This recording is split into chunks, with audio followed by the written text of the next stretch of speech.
జరుగుతున్నది చూస్తున్నారు. అంటే ఒక మహిళా వేదికగా మహిళలందరూ కూడా ముందు వరుసలో ఉన్నారు. మా రేవంత్ అన్న ఏం చెప్తాడో ఇందామని. అప్పటికి వాళ్ళు నొచ్చుకోకపోయినా కూడా అంటే అట్లాంటి మాటలు అంటే అనాలంటే కూడా మళ్ళీ నేను లైవ్లో మాట్లాడినా కానీ ఊకే పదే పదే ఆ మాట అనాలి. అట్లాంటి సవాళ్ళు ఎందుకు? అసలు భయమా? భయంతో కూడిన ఫ్రస్ట్రేషనా? ఎవరైనా గవర్నమెంట్ కూల్చాలనుకోవట్లేదు అంటున్నారు. ఎందుకు మరి? ఎందుకు వస్తున్నాయి అంత ఫ్రస్ట్రేషన్? ఎందుకు ఉంది? అలాంటి మాటలు ఎందుకు వస్తున్నాయి అనుకుంటున్నారు? చేతగాని తనం ఉన్నప్పుడు ఇట్లాంటి చెత్త మాటలు వస్తాయి. నిజంగా చెప్పాలి అని అంటే నిన్న రేవంత్ రెడ్డి గారు మాట్లాడుతుంటే గారు అని కూడా అనిపించబుద్ధిగా ఆటలేదు. అంత దిగజారుడు మాటలు. ఇంట్లో మనం తిట్టుకుంటున్నా కానీ అలాంటి తిట్లమేమో మాట్లాడుకోము అసలుకి. అంత నీచాతి నీచమైన మాటలు, అంత హేయమైన మాటలు. అతను ఎందుకు మాట్లాడుతున్నాడు అనేది చూస్తున్న సభ్య సమాజానికి అందరికి అర్థమవుతుంది. అతనికి చేత కావడం లేదు. ఫస్ట్ ఆఫ్ ఆల్ ఒక ముఖ్యమంత్రి స్థాయి అనేది, ఆ గౌరవం అనేది తీసుకోవటం అతనికి రావట్లేదు, ఆ స్థాయిని నిలబెట్టడం అతనికి రావట్లేదు. ఇది క్లియర్ అతనికి అర్థమవుతుంది. నేను ముఖ్యమంత్రి స్థాయి మనిషిని కాదు. ఆయన చెప్పేసుకుంటున్నాడు కదా, నేను గుంపు మేస్త్రిని. ఆయనకి చేత కావడం లేదు. ఇచ్చిన 6 గ్యారెంటీలు ఎలా అమలు చేయాలనేది అతనికి రావటం లేదు. అసలుకి రెవెన్యూ అనేది హైదరాబాద్లో ఎంత మంచి ప్లేసెస్ అండి. ఆ వచ్చిన రెవెన్యూని ప్రజలకు ఎలా పంచాలి? ఎంతసేపు కేసీఆర్ని, కేటీఆర్ని, ఇంకొకరిని టార్గెట్ చేస్తా, అమ్మ బూతులు తిడతా. అందుకైనా నేను ముఖ్యమంత్రిగా కూర్చోబెట్టింది తెలంగాణ ప్రజలు. అసలు తెలంగాణ ప్రజలు తలలు పట్టుకుంటున్నారు ఊళ్ళల్లో. ఎందుకు ఇలాంటి వాడు? నేను సభ క్లియర్గా చూసారా, పిన్ టు పిన్. జనాలు వాళ్ళు కేటీఆర్ని అంటుంటే చేతులు ఎత్తేసి ఇట్లా అనుకుంటా లేచి వెళ్ళిపోతున్నారు. నువ్వు మగాడివైతే అంటే ఆయన ఆడంగాడా ఏంటి అంటే అనకూడదు.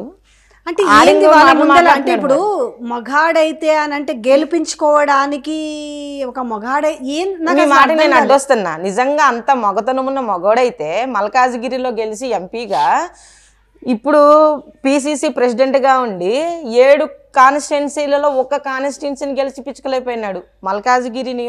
మల్కాజ్గిరి పార్లమెంటరీ స్థాయి మెంబర్గా నేను మాట్లాడుతున్నా. ఆ ప్లేస్లో ఉన్న ఓటేసిన ఒక ఓటర్గా నేను మాట్లాడుతున్నా. ఏం మగతనం ఉంది మరి? మనం మాట్లాడవచ్చు కదా. అతను మాట్లాడి ఇంకొకరు మాట్లాడే హక్కు ఇచ్చాడు కాబట్టి మేము కూడా మాట్లాడుతున్నాం మల్కాజ్గిరి వాసులుగా. ఆయనకేం మగతనం ఉంది మరి? ఆడపిల్లలుగా మనం అనకూడదు ఆ మాట. అంటే అది ఇంకొక వేరే నానార్థాలకు తీస్తుంది కాబట్టి ఆ మాట అనేది ఎంతవరకు వెళుతుంది, ఉచ్చారణ అనేది తెలుసుకోలేని నీచాతి నీచమైన ముఖ్యమంత్రి తెలంగాణకు ఉన్నాడు. ప్రజలు అది అందరూ గమనించాలని నేను కోరుకుంటున్నాను. తెలంగాణ సభ్యురాలిగా ఇంత వరస్ట్ లాంగ్వేజ్ని మాట్లాడుకుంటా ఎంతసేపు కేసీఆర్ని టార్గెట్ చేసి కేటీఆర్ని టార్గెట్ చేయటం కాదు, వాళ్ళకన్నా బెటర్ దాన్గా ఒక అవకాశం దేవుడు నీకు ఇచ్చాడు. నిజం చెప్పాలి అని అంటే ఆ అవకాశంలో నువ్వు గుర్తుపెట్టుకొని నాకు ఈ అవకాశం ఇచ్చారు కాబట్టి నేను ప్రజలకి సుస్థిరంగా పాలన చేసి స్థిరస్థాయిగా వాళ్ళ మనసులో నిలిచిపోవడానికి దారి ఏంటి అని ఎత్తుక్కుంటారా?